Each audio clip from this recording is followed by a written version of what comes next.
新学期马上会开始诶，对于南部在企的生人来讲，上课是一件家长会烦恼的事情。特别是政府教育局会提供3000的名额，本在企国小学生的申请去读书，同时会天数照顾同安置。另外，教育部也讲，未来课程地备会由防灾教学，也目前也要求各中国小如何做一摆全校性的防灾演习。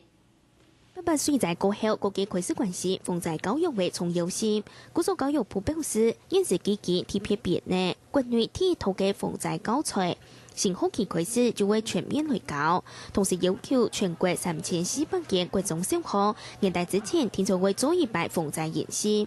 特別是政府教育局表示，將會全力來配合。因為目前呢，各個學校它會擬定他們的一個相關的內容跟時間。跟計劃呢，來做，讓小孩子平時呢就有這個安全的意識，那培養這個預防的作為、防護的作為，這個對我們災害的這個影響呢，可以減到最低的程度。面對南部在企學教嘅學生嘅能擺求學嘅問題，特別是政府教育局，每槍特別是各公立國小配合，就會提供3000嘅名額，本在企嘅學生嘅申請來讀。在籍的孩子呢，有需要到台北市來就讀，我們學雜費免費，我們午餐會免費。假如說有需要生活費的話，我們會專案來協助。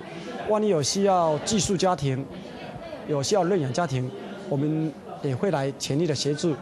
每到天數在企兒童，我為見到受到傷害嘅心理，教育部每當天在校學生嘅心理輔導計劃，來加強學生嘅同家長嘅適應能力，涵蓋心理嘅調適。下個新聞彭子樂2月特報道。